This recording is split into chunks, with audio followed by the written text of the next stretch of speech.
सुनीता गाय एक अकेली माँ है। अपने बेटे महेश बैल का उसके बचपन अकेले ही ख्याल रखती आई है। आज महेश बड़ा हो गया है, लेकिन महेश पूरी जिंदगी में एक दिन भी अपनी माँ से खुश नहीं था। हमेशा किसी न किसी बात से नाराज ही रहता था। मैं सोच रही थी कि अब तो शादी के लायक हो गया है बेटा। तेरी शादी कर दूं तो मेरी जिम्मेदारी खत्म हो जाएगी। उसकी कोई जरूरत नहीं है। मैं मीना नाम की एक गाय से प्यार करता हूँ और बहुत जल्द उससे ही शादी करने वाला हूँ। ये तो बहुत अच्छी बात है, लेकिन तुमने मुझे पहले क्यों नहीं बताई ये बात? महेश अपनी माँ को जवाब देना जरूरी नहीं समझता है, हमेशा की तरह। और कुछ दिनों बाद बिना बताए ही शादी करके घर आता है। वो देखकर भोली सुनीता को गुस्सा होना चाहिए या खुश होना समझ में नहीं आता है, इसलिए वो बुद्ध बनकर देखती रहती है बस। महेश, तुम्हारी माँ हमें ऐसा क्यों देख रही है? मुझे अजीब लग रहा है। इसे डराना बंद करो माँ। वैसे ही यही है मीना, मेरी पत्नी है आज से। इसीलिए कुछ भी बोलने से पहले 10 बार सोच लेना। बस इतना कहकर महेश अपनी पत्नी के साथ अपने कमरे में चला जाता है। वो देखकर सुनीता बहुत दुखी होती है। उसका बेटा आज भी उसकी बिल्कुल इज्जत नहीं करता है कहकर। मीना को भी ये बात समझ में नहीं आता है कि वो अपनी माँ से इतनी नफरत क्यों करता है, इसलिए आज के दिन पूछ ही लेती है। तुम इतना होशियार और समझदार हो, जरूर कोई खास वजह होगी अपनी माँ से नफरत करने की, और आज मुझे वो वजह जाननी है महेश। माँ ने एक ऐसा बैल से शादी की जो मेरे जन्म से पहले ही मर गए और मुझे जिंदगी भर इतनी गरीबी में रखा कि मुझे दोस्त बनाने में भी शर्म आती थी। मीना अपने पति की बातें सुनकर चुप हो जाती है और उसे ये समझने का मौका ही नहीं देती है कि महेश की बात उसे अच्छी लगी या गलत। ऐसी रात गुजर जाती है और सुबह होती है। हर रोज वक्त पर मिल जाती थी कॉफी। आज क्या हो गया आपको? मेरा ऑफिस का टाइम हो रहा है, जानते हो ना? मुझे लगा कि कल ही शादी करके आया है, आज बहू के साथ वक्त गुजारेगा और ऑफिस नहीं जाएगा, इसीलिए मैंने कॉफी नहीं दी बेटा। मैंने कितनी बार कहा कि खुद से कुछ भी मत सोचा करो। अगर काम पर नहीं गया तो आपने जैसे भिखारियों की तरह पालकर बड़ा किया है ना, फिर से वही दिन देखने पड़ेंगे मुझे। महेश हमेशा की तरह अपनी माँ पर चिल्ला रहा था। सुनीता रोते हुए अपने कमरे में चली जाती है और महेश भी काम पर चला जाता है और मीना अपने कमरे में ही बैठकर उनकी बातें सुन रही थी। महेश के जाने के बाद मीना सुनीता के पास आती है और उससे बात करने के लिए। शादी से पहले मैं बस इतना जानती थी कि महेश एक समझदार बैल है और वो अपनी माँ से नफरत करता है, या तो इसके पीछे कोई तो बड़ी वजह होगी। लेकिन मुझे अब पता चला है कि महेश की ख्वाहिशें पहले से ही ज्यादा थी, इसलिए वो आपको पसंद नहीं करता है। ऐसे कहते हुए मीना कहती है कि वो किसी भी हाल में महेश की अकल ठिकाने लगाकर ही रहेगी। वो बात सुनकर सुनीता डर जाती है और मन में सोच लेती है कि इस विषय से दूर ही रहना चाहिए। महेश, चलो ना सरकारी स्कूल जाकर तुम्हारी बचपन की यादें ताज़ा करते हैं। जब से आई हूँ घर में बैठ कर बोर हो रही हूँ मैं। तुमसे किसने कहा कि मैं सरकारी स्कूल में पढ़ाई की थी? मैंने यहाँ की एकलौते टॉप स्कूल में पढ़ाई की थी। वहाँ जाना आसान नहीं, पहले अपॉइंटमेंट लेनी पड़ती है। अरे वाह, तुम्हारी माँ ने तुम्हें इतने अच्छे स्कूल में पढ़ाया है, मुझे तो विश्वास ही नहीं हो रहा है। ऐसे कहते हुए मीना कहती है कि स्कूल तो नहीं जा सकते हैं, कम से कम उसके लिए कुछ अच्छा सा ही बनाकर दे दे खाने के लिए। तब महेश कहता है कि उसे तो चूल्हा जलाना भी नहीं आता है। तब मीना ऐसे कहती है, मुझे लगा तुम्हें तुम्हारी माँ पसंद नहीं है, इसलिए तुम अपने लिए खुद बनाकर खाते हो। मुझे कोई एक काम बता दो जो तुम अपनी माँ की मदद के बिना करते हो। जितना समय चाहे ले लो और सोच कर बताओ।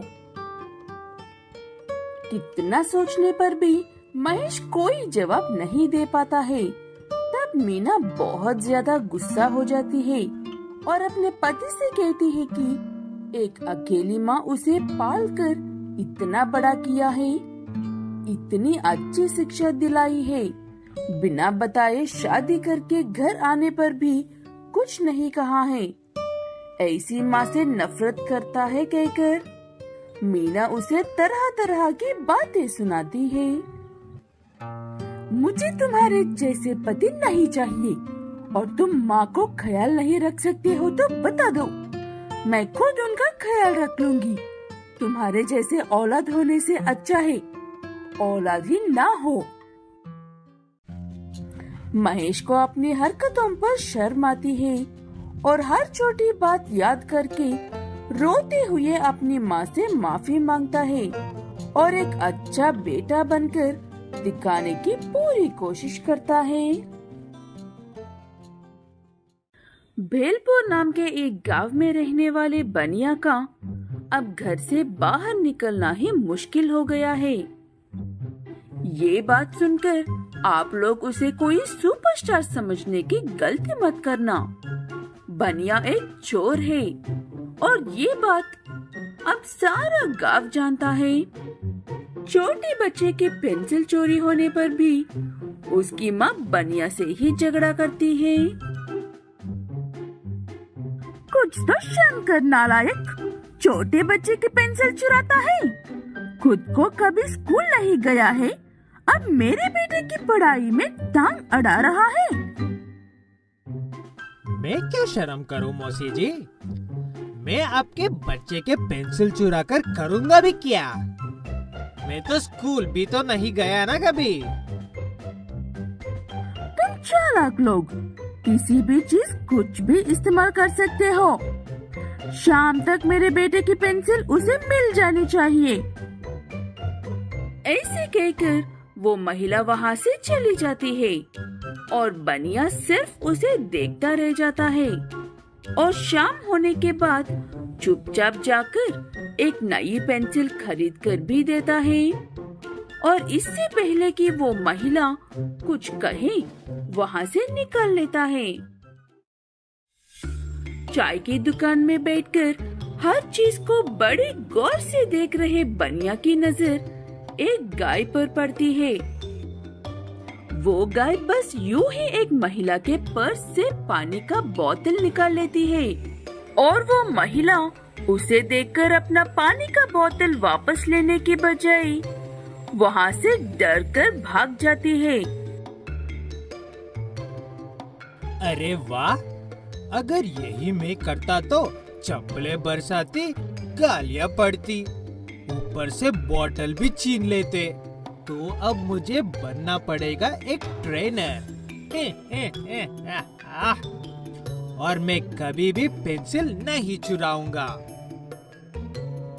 ऐसे कहते हुए बनिया अपने लिए एक गाय खरीदता है और उसे दिन रात मेहनत करके चोरी करना सिखाता है। वो जल्दी से सीख जाए, इसलिए बीच बीच में खाने का लालच भी दे रहा था। अगर तुम वहाँ पर रखा हुआ पर्स 2 मिनट में लेकर आओगे तो ताजा खट्टी घास मिलेगी। अगर 2 मिनट के बाद लेकर आओगे तो साधारण घास मिलेगी। और अगर 4 मिनट बाद आओगे तो सूखी घास मिलेगी। गाय अपनी तरफ से ताजा खट्टी घास खाने के लिए जल्दी पहुंचने की पूरी कोशिश करती है, लेकिन कभी उसे सूखी घास मिली तो कभी साधारण घास ही मिल रही थी। काफी दिनों की लगातार मेहनत के बाद गाय को ताजा खट्टी घास मिलती है। वो घास खाकर गाय जितनी खुशी थी, बनिया भी उतना ही खुश था, क्योंकि अब उस गाय की ट्रेनिंग पूरी हो गई थी और बनिया के पैसे कमाने का वक्त शुरू होने वाला था। तुम पर मैंने बहुत खर्चा किया है और बहुत समय बर्बाद किया है। अब जल्दी से जाकर कुछ अच्छे सा चुरा कर लेकर आओ। गाय अपना सर हिलाकर जाती है और कभी जूता लाई तो कभी चप्पल, कभी केला की छिलका और कचरा उठाकर लेकर आती है। वो देखकर बनिया का दिमाग भी केले की छिलके जैसा होता है। अरे ये क्या कर रही हो मेरी माँ? 25,000 देकर खरीदा है, महीनों की ट्रेनिंग दी है और तुम ये सब लेकर आ रही हो? मेरी ट्रेनिंग में क्या कमी रह गई है? ऐसे दिमाग पर जोर डालकर सोचने पर बनिया को ये बात समझ में आती है कि उसकी गाय तभी सही से काम करेगी जब उसे बनिया दिखाएगा लेकर क्या आना है। उस व्यक्ति के हाथ में जो मोबाइल है उसे छीन लो और ध्यान रखना, छीनकर मेरे पास मत आना, सीधे घर चली जाना। ऐसे कहकर बनिया इंतजार करता है। उसकी गाय उस व्यक्ति के पास जाकर मोबाइल छीन लेती है और वहाँ से चली जाती है। अरे ये कैसी गाय है? मेरा मोबाइल लेकर जा रही है। अबे रुक जाओ, मेरा मोबाइल है, तुम्हारा घास नहीं। वो व्यक्ति दूर से ही चिल्लाता है, लेकिन उसके पास जाने की हिम्मत नहीं करता है।